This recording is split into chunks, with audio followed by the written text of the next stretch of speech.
ভাই তো নৃত্য করছে, তাই ভাই যদি পড়ে যায়, তাই নিত্যানন্দ প্রভু মহাপ্রভুর পিছনে পিছনে নৃত্য শুরু করে দিয়েছে। তাই পিছনে পিছনে নৃত্য করছে। কেমন ভাবে? নিতাই নাচে পিছে পিছে,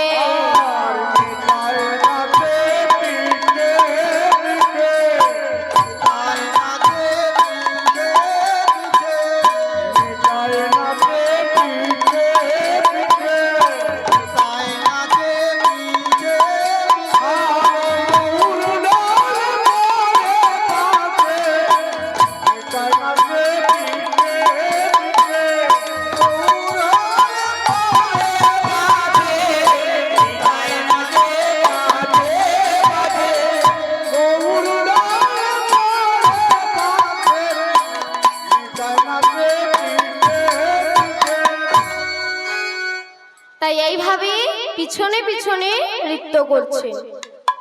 তা আমার গৌরাঙ্গ সুন্দর যে নৃত্য করছে, কেমন ভাবে নৃত্য করছে, আর কি কি বাদ্য বাজছে?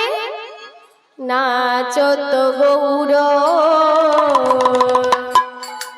ভকতি মণ্ডলে,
সুর ধ্বনির তীরে সোনার গোরা নাচে,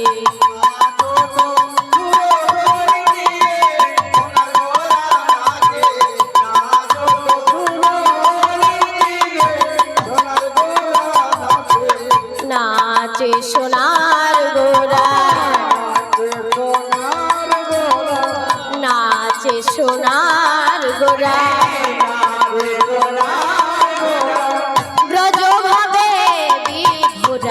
নাচে সোনার গোরা,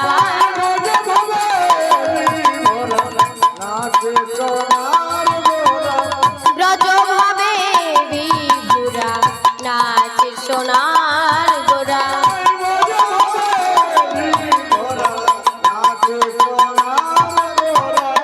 দ্রিমিতা দ্রিমিতা দ্রিমি মৃদঙ্গ বাজত,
তাই এইভাবে আমার গৌরাঙ্গ সুন্দর নৃত্য করছে।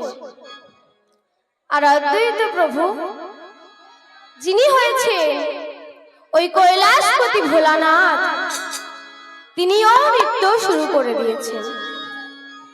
কেমন ভাবে? আমার অদ্বৈত নাচে রে, অদ্বৈত নাচে রে, কৈলাসের ওই ভোলানাথ অদ্বৈত নাচে রে।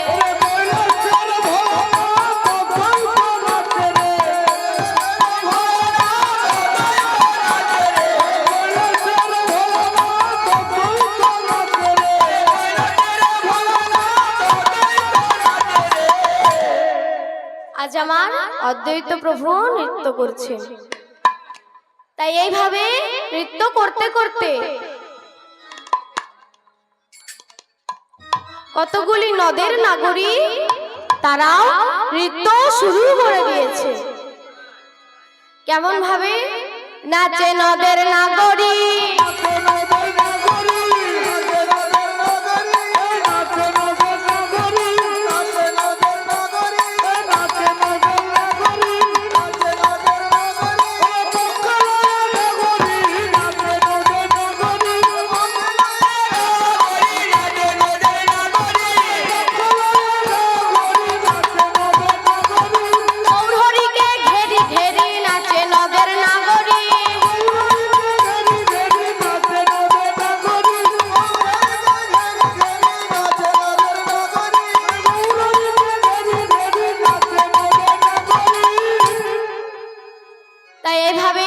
নাগরীও নৃত্য শুরু করে দিয়েছে। বাসুদেব ঘোষে কহে করো এ বিলাস, রাস রস গোরা চা করিলেন প্রকাশ।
বৃন্দাব মধুরা মধুরা মধুরা সুন্দর বৃন্দাবন মধুরা মধুরা সুন্দর বৃন্দাব মধুরা মধুরা সুন্দর বৃন্দাব মধুরা বৃন্দাব সুন্দর গোপীরা গোপীরা রাধা রাধা গোপীনাথ গোপী বল্লভ রাধানাথ রাধা বল্লভ গোপীরা রাধা রাধা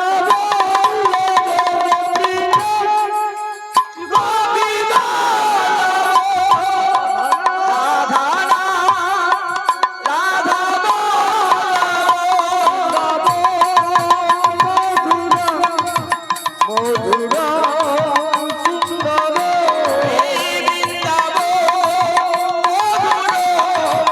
মধুরা সুন্দর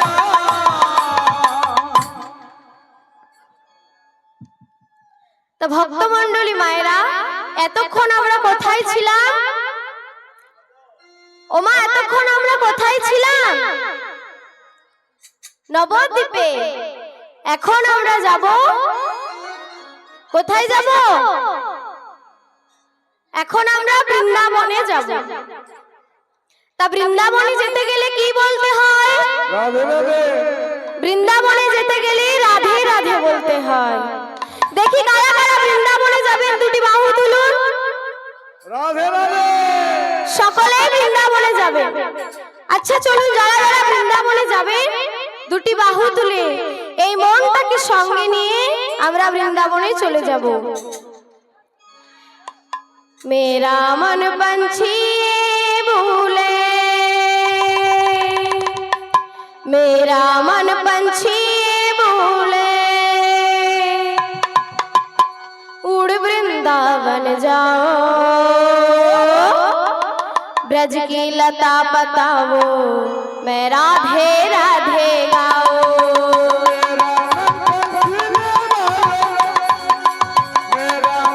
সকলে যদি বাহু তুলে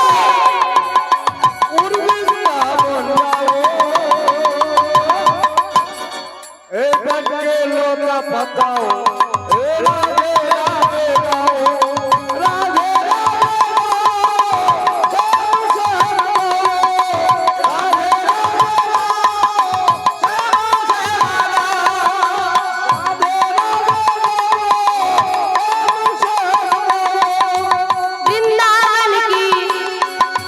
वृंदावन की महिमा प्यारी कोई ना जाने, प्रेम नगरिया मन माय उनकी प्रेम बह जाए।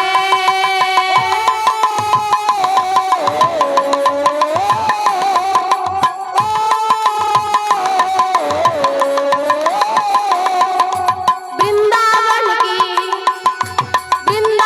की महिमा प्यारी कोई ना जाने, प्रेम नगरिया मन माय उनकी प्रेम बह जाए।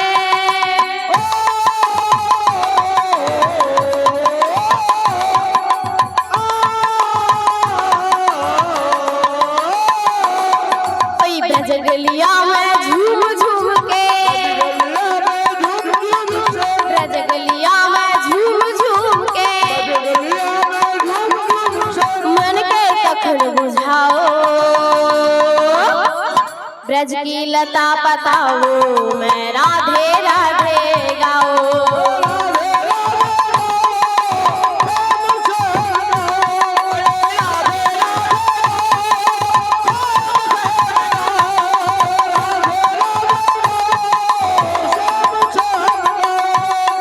निधिवन में के जहाँ कन्हैया रास चाहते हैं, प्रेम भरी अपनी बांसुरी आप बजाते हैं।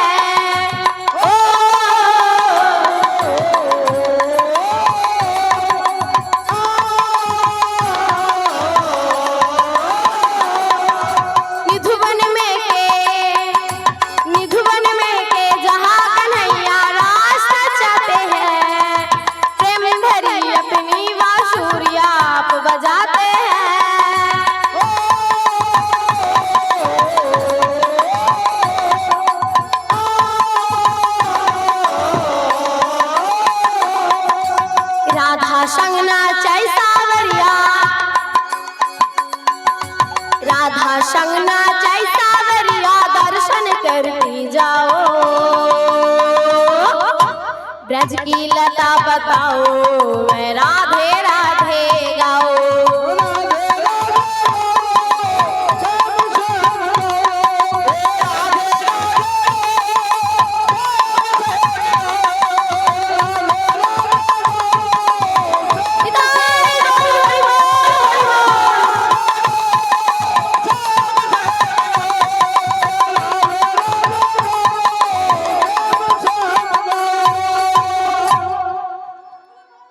তাই আমরা রাধে রাধে গাইতে গাইতে বৃন্দাবনে চলে এলাম।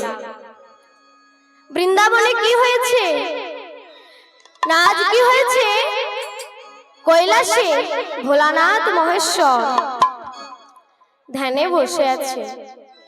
এমন সময় নারদ মুনি এলেন ভোলানাথের দর্শন প্রাপ্তি হয়ে। দর্শন করতে গিয়ে আজ কি দেখলেন না, মামা 108টা নারীর মাথার খুলির ওপর বসে বসে ধ্যান করছে। তা মামাকে বলছে, মামা ও মামা কি করছো? আমার ডাক কি তুমি শুনতে পাচ্ছ না? ভোলানাথ মহেশ্বর ধ্যানে বসে আছে, তাই নারদের কথা শুনতে পেলেন না। নারদ মুনি মনে মনে চিন্তা করলেন, মামার কাছে কি আমার এতটুকু গুরুত্ব নেই? মামা তো আমাকে একবারও সাড়া দিল না।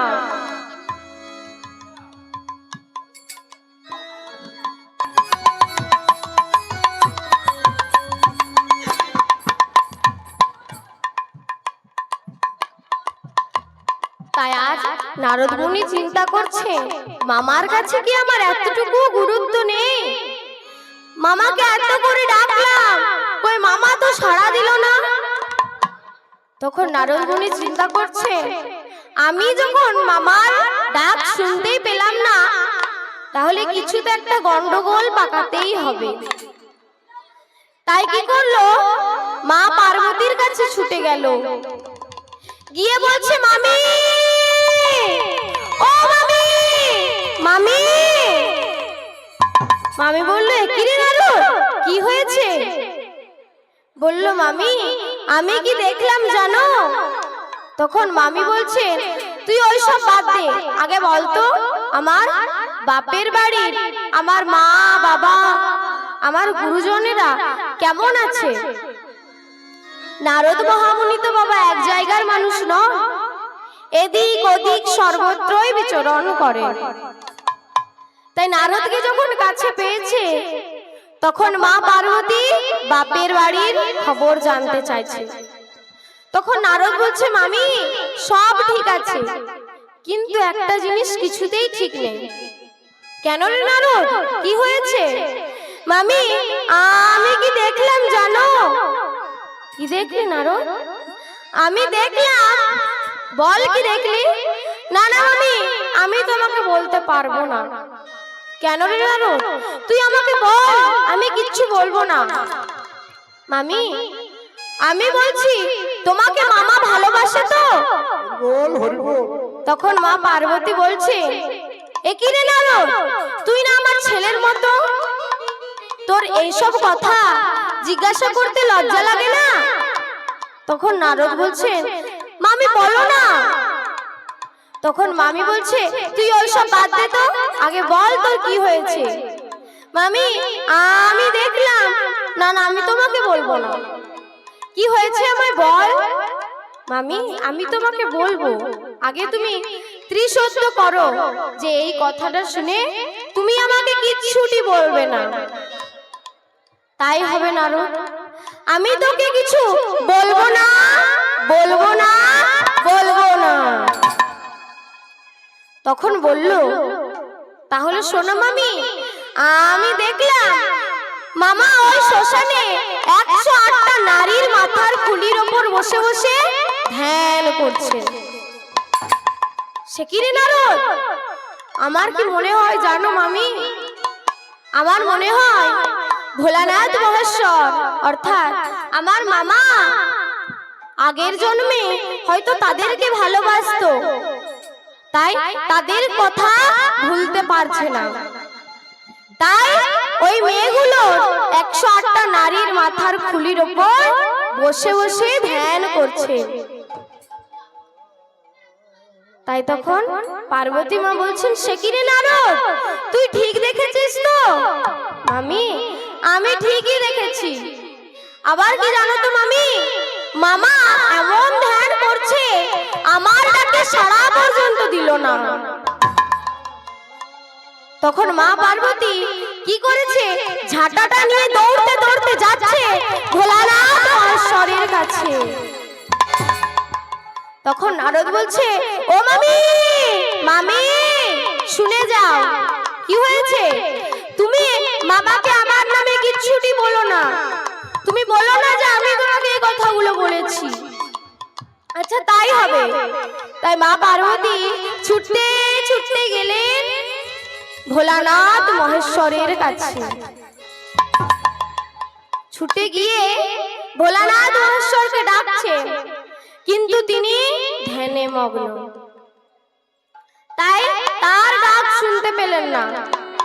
তাই কি হয়েছে না, তখন মামি ওখানে চুপটি করে দাঁড়িয়ে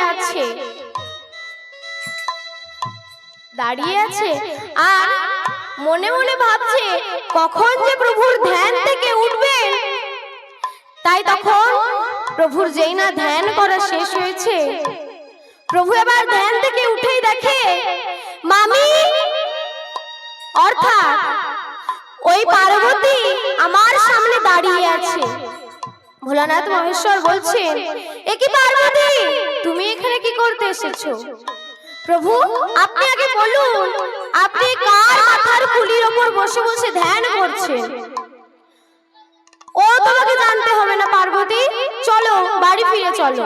না না প্রভু, আজ আমি জানবো যে আপনি কাদের মাথার খুলির ওপর বসে বসে ধ্যান করছেন। তাহলে শোনো পার্বতী, এই 108টা মাথার খুলি হলো তোমার। সে কি প্রভু, এই 108টা মাথার খুলি আমার? তখন পার্বতী মা মনে মনে চিন্তা করছে, নারদজি আমায় বলল এগুলো নাকি ভোলানাথ মহেশ্বরের আগের জন্মে এদেরকে ভালোবাসতো, তাহলে এগুলো আমার মাথার খুলি কিভাবে হলো? তখন ভোলানাথ মহেশ্বরকে বললেন, আচ্ছা প্রভু এগুলো আমার মাথার খুলি কিভাবে হলো? না পার্বতী, তোমার 108 বার মৃত্যু হয়েছে, আর সেই মাথার খুলির ওপর বসে বসে আমি ধ্যান করছি। আচ্ছা প্রভু, আমি তো শুনেছি আপনার নাকি একবারও মৃত্যু হয়নি, তা আপনার যদি মৃত্যুই না হয়, আপনি কি আমার ভাগ্য করেছিলেন যে আপনি অমর হয়ে আছেন? পার্বতী, আমি আমার প্রভু ঈশ্বর পরম কৃষ্ণ সচ্চিদানন্দ বিগ্রহ অনাদির আদি গোবিন্দ সর্বকারণের কারণামৃতায় হরি হরি বল।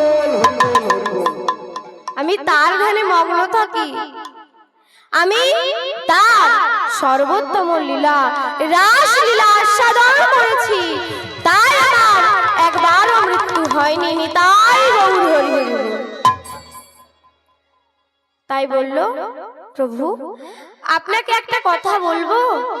কি পার্বতী?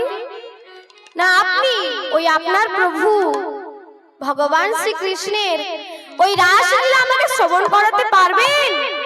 অসম্ভব। এই রাসলীলা হলো অন্তর জিনিস, বহির্জগতে প্রকাশ করা যায় না, আমি তোমাকে বলতে পারবো না। তুমি প্রভুর অন্য কোনো লীলা শ্রবণ করো, আমি শ্রবণ করাবো। তখন পার্বতী মা বলছে, না না, আমি প্রভুর রাসলীলায় আস্বাদন করব। পার্বতী, এই রাসলীলা হলো নিগূঢ় তত্ত্ব। এই রাসলীলা যদি বাহ্যে প্রকাশ হয় তাহলে এ বড় ভয়ঙ্কর। তখন পার্বতী বলছে, না না, আমি প্রভু রাসলীলায় আস্বাদন করব। আচ্ছা পার্বতী, যদি কেউ শুনে ফেলে? কে শুনবে প্রভু? এই কৈলাস পর্বতে আপনি আর আমি ছাড়া আর কেউ নেই, আপনি নির্ভয়ে বলুন। তখন ভোলানাথ মহেশ্বর বললেন, আচ্ছা পার্বতী, আমার একটা শর্ত আছে। কি শর্ত?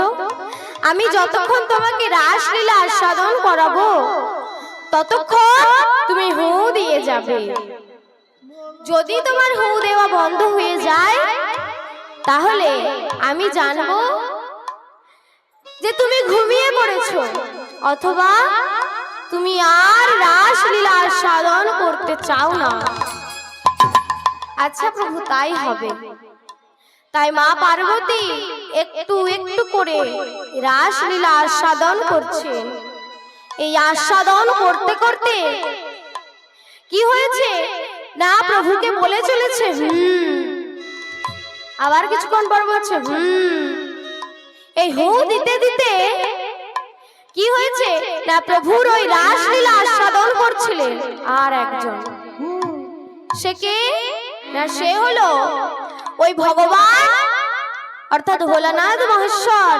যেখানে রাসলীলা আস্বাদন করাচ্ছিলেন সেখানে একটা বড় বটবৃক্ষ ছিল। সেই বটবৃক্ষটিকে একটি পাখি বসেছিল। সেই পাখিটি কি হয়েছে, একটু একটু করে রাসলীলা আস্বাদন করছে। করতে করতে এমন সময় কি হয়েছে, পার্বতী মা ঘুমিয়ে পড়েছে। এবার শুকপক্ষী মনে মনে চিন্তা করছে, তাহলে মা তো ঘুমিয়ে পড়লো, মা যদি ঘুমিয়ে পড়ে তাহলে হু দেওয়া বন্ধ হয়ে যাবে, আর হু দেওয়া বন্ধ হয়ে গেলে আমার আর রাসলীলা আস্বাদন করা হবে না। তাই সেই শুকপক্ষী মায়ের কণ্ঠস্বর নকল করে বলে চলেছে তাই আজ প্রভু আমার সব লীলাটুকুই বলে দিয়েছে। কি ভেবেছে, পার্বতী মা হু দিয়ে যাচ্ছে। তাই ভোলানাথ মহেশ্বর সেই লীলাটুকু বলার পর যেই না দেখেছে পার্বতী মা ঘুমিয়ে পড়েছে, এমন সময় চমকে উঠলেন, এ কি পার্বতী, তুমি ঘুমিয়ে পড়েছো? তাহলে এতক্ষণ ধরে কে লীলা শ্রবণ করছিল? তাই বলছে, তাই সেই ভোলানাথ মহেশ্বর ধ্যানযজ্ঞে দেখতে পেলেন একটি শুকপক্ষী সেই লীলা আস্বাদন করছে। ভোলানাথ মহেশ্বর ত্রিশূলকে আদেশ দিলেন, যাও অতি বিলম্বে ওই শুকপক্ষীর মস্তক ছেদন করে আনো। কেন বাবা? না, এই রাসলীলা হলো অন্তর জিনিস। শুকপক্ষী আস্বাদন করে পেরেছে, সে বলবে আরেকজনকে, সে বলবে আরো একজনকে। তাই কি হয়েছে না, তাই ত্রিশূলকে আদেশ দিল অতি বিলম্বে শুকপক্ষীর মস্তক ছেদন করে আনার জন্য। ত্রিশূল প্রভুর আদেশ মতো চলে গেলে শুকপক্ষীর মস্তক ছেদন করার জন্য। শুকপক্ষী পিছনে চেয়ে দেখলো একটা ত্রিশূল তার দিকে ধেয়ে আসছে। তাই শুকপক্ষী কি করলো, পাখি উড়িতে লাগিল, পাখি উড়িতে লাগিল, ত্রিশূলের ভয়ে ভীত হয়ে পাখি উড়িতে লাগিল,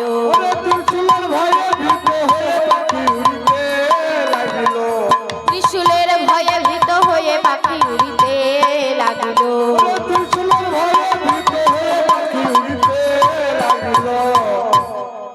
তাই আজ পাখি কি করলো, স্বর্গ মর্ত পাতাল ত্রিভুবন ঘুরে কোথাও এতটুকু আশ্রয় পেল না। এমন সময় দেখলে ব্যাসদেব মহামুনির স্ত্রী দেবরুচি মা প্রভাত সময়ে স্নান সেরে সূর্য প্রণাম করছে। তাই সূর্য প্রণাম করার পর সে চুলের যে কেশ ওইগুলিকে একটি বসন দিয়ে আছড়াচ্ছে। এমন সময় মুখটা হা হয়ে গেছে। তাই কি করেছে, সেই শুকপক্ষী ওই মুখের ভিতর দিয়ে গর্ভে ধারণ করলো। গর্ভে ধারণ করার পর দিনের পর দিন, মাসের পর মাস, বৎসরের পর বৎসর সেই শুকপক্ষী মায়ের গর্ভে ব্যবস্থান করে চলেছে। তাই মায়ের কোলে জন্ম নেবার অপেক্ষা। এমন সময় ব্যাসদেব মহামুনি বলছে, পুত্র তুমি এবার ভূমিষ্ঠ হও, নইলে যে মাতৃ অন্যায় লিপ্ত হবে। তখন শুকপক্ষী মনে মনে বলছে,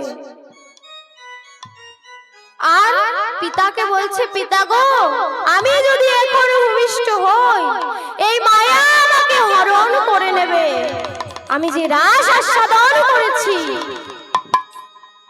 তখন কি করলে না, ব্যাসদেব মহামুনি বললেন, পুত্র আমি এক মুহূর্তের জন্য এই মায়াকে হরণ করতে পারবো।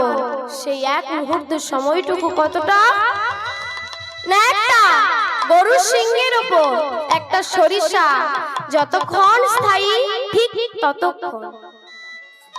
তার মধ্যে ভূমিষ্ঠ হলেন শুকপক্ষী, অর্থাৎ শুকদেব গোস্বামী নিতাই গৌর হরি হরি। সেই শুকপক্ষী যেই না জন্ম নিয়েছে, উলঙ্গ হয়ে ছুটে চলেছে যমুনার পার দিয়ে। যমুনার পাড়ে ছুটে চলেছে। পিছন থেকে ব্যাসদেব মহামুনি ছুটতে ছুটতে যাচ্ছে। সুখদেব, সুখদেব, ফিরে আয় বাবা, ফিরে আয়, বসনগুলি নিয়ে যা বাবা, ফিরে আয়। তখন শুকদেব গোস্বামী পিছন থেকে বলছে, পিতা গো, তুমি আমাকে আর বাধা দিও না পিতা, আমি একটু ভজন সাধন করতে যাচ্ছি, আর বাধা দিও না। ছুটে চলে গেল। এমন সময় দেখলেন কতগুলি ব্রজের রমণী যমুনাতে স্নান করছে। ব্যাসদেব মহামুনি তাদেরকে জিজ্ঞাসা করলো, তা হ্যাঁ গো, আমার ওই 18 বছরের পুত্র, তাকে দেখে কেউ লজ্জা নিবারণ করলে না? আমরা তোমাদের, আমি তোমাদের পিতার বয়স, তাই তোমরা আমাকে দেখে লজ্জা নিবারণ করলে, তার কারণ? তখন সেই ব্রজরমণীগণ বললেন, হে মহামুনি, আপনি আমার পতির সমবয়স্ক, আর আপনার পুত্র মানে আমাদেরও পুত্র, আর তাছাড়া তোমার পুত্রকে মায়া হরণ করতে পারেনি, তাই সে এখন এই মায়াতে বাধা পড়েনি। তাই তার ষড়রিপুর মধ্যে লোভ কিচ্ছু নেই, তাই তাকে দেখে আমরা লজ্জা নিবারণ করলাম না। আর আপনাকে এই মায়া হরণ করেছে, তাই আপনাকে দেখে আমরা লজ্জা নিবারণ করলাম, ভুল ত্রুটি মার্জনা করবেন। তাই কি হলো না, ব্যাসদেব মহামুনি ফিরে এলেন নিজের কুটিরে। আর এদিকে কি হয়েছে না, রাজা পরীক্ষিত মৃত সর্প জড়িয়ে দিয়ে তাকে যে অভিশাপ দিয়েছিল ওই মুনিবরের পুত্র, যে তার এই 7 দিনের মধ্যে মৃত্যু। তাই কি হয়েছে না, সেই রাজা পরীক্ষিত তিনি জানতেন যে তার 7 দিনের মধ্যেই মৃত্যু। তাই তিনি একটু নাম করবার জন্য, একটু ভজন গান শুনবার জন্য এদিক ওদিক ছুটে যাচ্ছে। ওগো, কেউ কি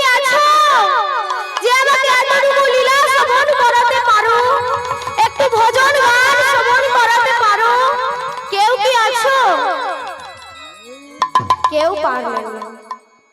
সামনে এলেন উলঙ্গ স্বামী শুকদেব গোস্বামী। শুকদেব গোস্বামীকে দেখে বললেন, হে মহামুনি, আপনি আমাকে একটা লীলা শ্রবণ করাতে পারবেন? তখন শুকদেব গোস্বামী বললেন, বলুন রাজন, আমি আপনাকে কি লীলা শ্রবণ করাবো? আপনি আমাকে ভগবান শ্রীকৃষ্ণের সর্বোত্তম লীলা রাসলীলা সাধন করান নিতাই গৌর হরি।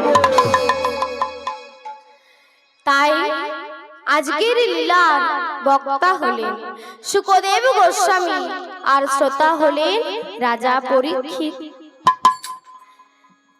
এমন সময় কি হয়েছে, ভগবান শ্রীকৃষ্ণের মনে পড়েছে রাসলীলার কথা।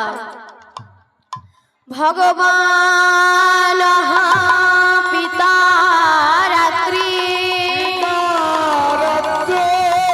শারদ ফুল্ল মল্লিকা বিক্ষরন্তু মনস চক্রে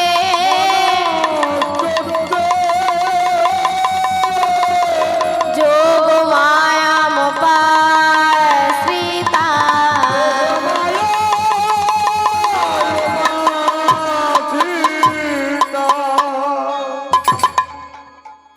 ভগবান অপিতা রাত্রি অর্থাৎ প্রতিশ্রুত রজনী। গোবিন্দের আমার প্রতিশ্রুত রজনীর কথা মনে পড়েছে। তাই কি হয়েছে না, গোবিন্দ সেই যমুনার তীরে গেলেন বেলি অবসন কালে আর যোগমায়াকে আশ্রয় করলেন। যোগমায়াকে আশ্রয় করলেন, তাই ভগবানের মনে পড়েছে রাসলীলার কথা। ভগবান কাদের সাথে রাসলীলা করবেন না, ভগবান যাদেরকে প্রতিশ্রুতি দিয়েছিলেন তাদের সাথে আজ রাসলীলা করবেন। কবে তাদেরকে প্রতিশ্রুতি দিয়েছিলেন আর কোথায় না, প্রথম প্রতিশ্রুতি দিয়েছিলেন গোপকন্যা গায়ত্রীকে এবং সকল ব্রজ বালিকাদের। কোন দিন না, ব্রহ্মার যজ্ঞে, যেদিন ব্রহ্মা একটি যজ্ঞ করেছিলেন। সেই যজ্ঞে ব্রহ্মা বৃহস্পতিকে ডেকে বললেন, বৃহস্পতি, তুমি একটি সতী রমণী নিয়ে এসো, তাকে সম্মুখে রেখে আমি আমার লীলা কার্য সমাপ্ত করব। না, এমন সময় কি হয়েছে না, প্রভু আমার বৃহস্পতি গেলেন কোথায় না, একটি রমণীর কাছে।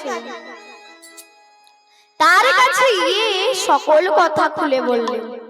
সে বললেন, বৃহস্পতি, আমি তো এখন বিবাহিতা, তাই আমার পতির আদেশ ব্যতীত আমি কোথাও যেতে পারবো না।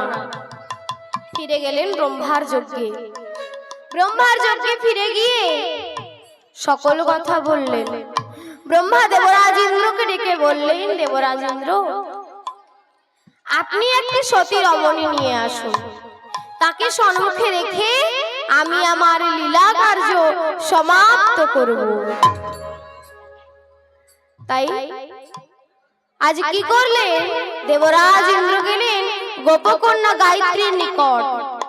গোপকন্যা গায়ত্রীকে সকল কথা খুলে বললেন। গোপকন্যা গায়ত্রী সেই সকল কথা শুনে বললেন, হে প্রভু, আমি এখন অবিবাহিতা, তাই আমার মাতা পিতার আদেশ ব্যতীত আমি কোথাও যেতে পারবো না। যেই বলা অমনি জোরপূর্বক গায়ত্রীর কেশ ধরে টানতে টানতে নিয়ে গেলেন ব্রহ্মার যজ্ঞে। আর গায়ত্রী কাঁদতে কাঁদতে বলছেন, বাঁচা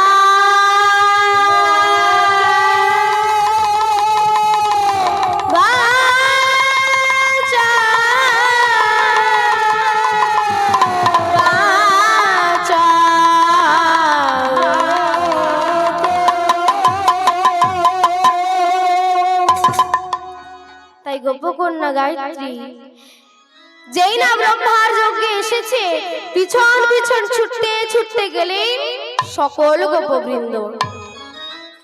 গোপবৃন্দগণ এসে কি হলো না, পূর্ণ ব্রহ্ম নারায়ণের আবির্ভাব। পূর্ণ ব্রহ্ম নারায়ণকে দেখে সকল গোপবৃন্দ মোহিত হলেন এবং করজোড়ে বললেন, হে প্রাণপতি, আমাদের মনোবিলাস পূর্ণ করুন। আমাদের গায়ত্রী যখন জন্মেছিল তখন তার এত সুন্দর রূপ দেখে আমরা মনে মনে ভেবেছিলাম তার উপযুক্ত পতি হবে কে। আমরা মনে মনে আপনাকেই ঠিক করে রেখেছি। তাই আজ আপনি গায়ত্রীকে গ্রহণ করে আমাদের মনোবিলাস পূর্ণ করুন। তাই আজ প্রভু তথাস্তু বলে গায়ত্রীকে গ্রহণ করলেন এবং পুনরায় ব্রহ্মার করে অর্পণ করে দিলেন। গায়ত্রী কাঁদতে কাঁদতে বলছে, হে প্রাণপতি, তবে কি আমি দ্বিচারিণী হলাম? না গায়ত্রী, তুমি দ্বিচারিণী হবে কেন? তুমি কি জানো না যে ব্রহ্মা সেই বিষ্ণু, সেই মহেশ্বর, দিনের উপাসনা করলে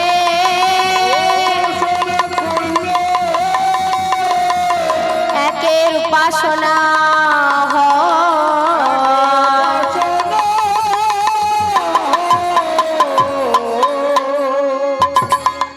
গায়ত্রী যেই ব্রহ্মা সেই বিষ্ণু আর সেই ভোলানাথ মহেশ্বর। তাই আজ প্রভু বললেন, হে গায়ত্রী এবং গোপবৃন্দ, তোমাদের মনোবিলাস আমি পূর্ণ করব। এই যুগে নয়, আগত দাপর যুগে, যেদিন আমি নন্দের নন্দন হয়ে গোপকুলে জন্ম নেব সেই দিন। তাই বললেন, এটি হলো ভগবানের প্রথম প্রতিশ্রুতি। আর দ্বিতীয় প্রতিশ্রুতি হলো সত্যের পরে ত্রেতা যুগে রাম বনে যাই যাবে। সত্যের পরে ত্রেতা যুগে রাম বনে যাই যাবে। সত্যের পরে ত্রেতা যুগে রাম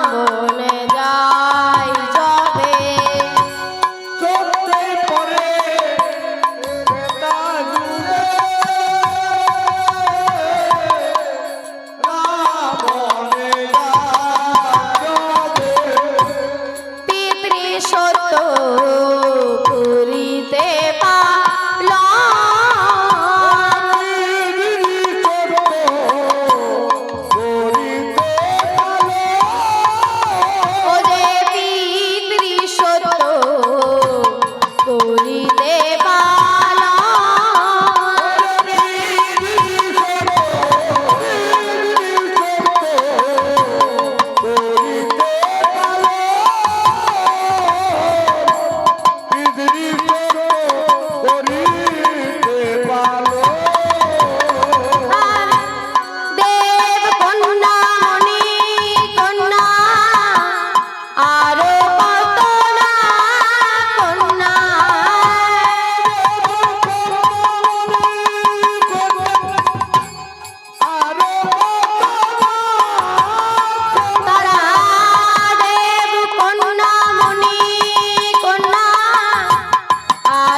সবে যায় পুরীতে দর্শন।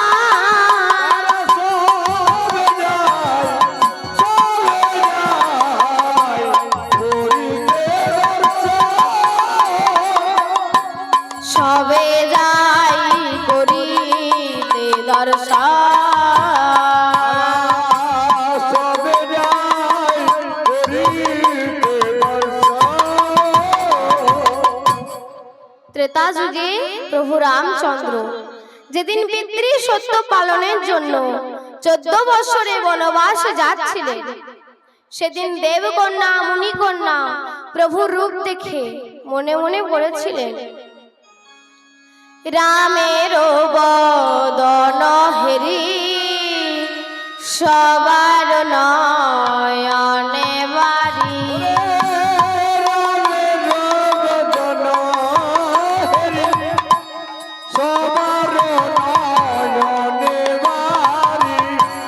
রামের বদন হেরি সবার নয়নে বাড়ি।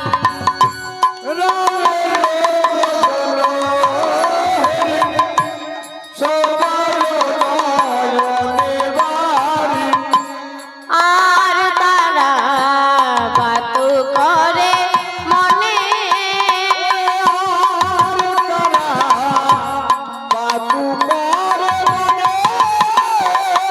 আর তারা বাতু করে মনে,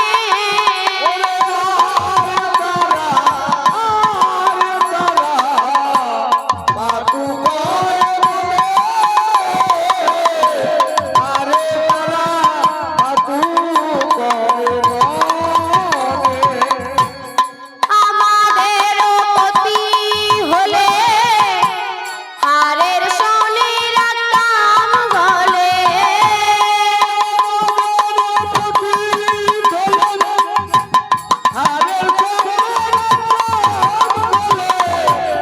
আমাদের পতি হলে হারের শনি রাখতাম গলে।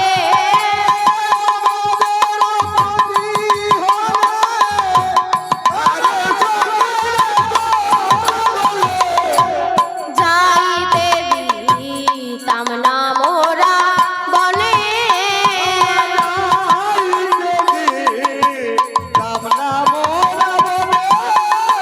আমরা যাইতে দিতাম না মোরা বনে।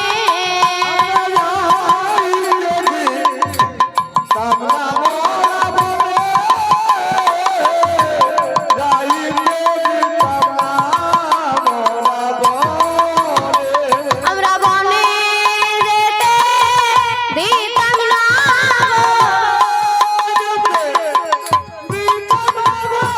বনে যেতে দিতাম না।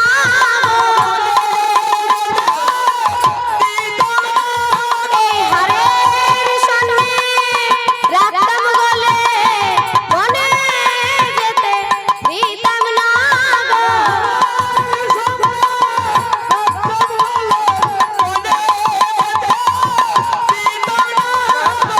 রাখি বসে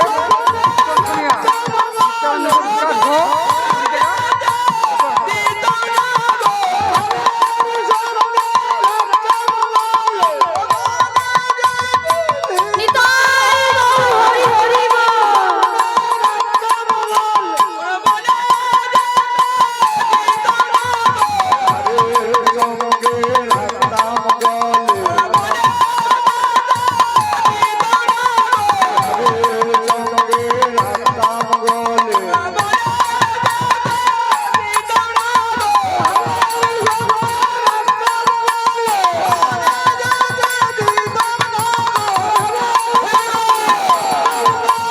নিতাই গৌর হরি হরি বল।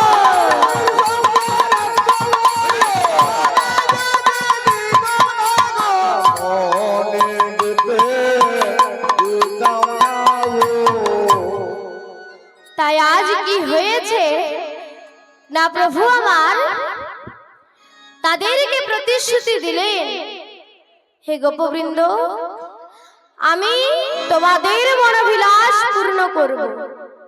এই যুগে নয়, আগত দাপর যুগে, যেদিন নন্দের নন্দন হয়ে আমি গোপকুলে জন্ম নেব, সেই দিন তোমরা গোপকুলের গোপী হয়ে জন্ম নেবে। সারা আমি তোমাদের সাথে রাস বা রমণ করে তোমাদের মনোবিলাস পূর্ণ করব। এইটি হলো ভগবানের দ্বিতীয় প্রতিশ্রুতি।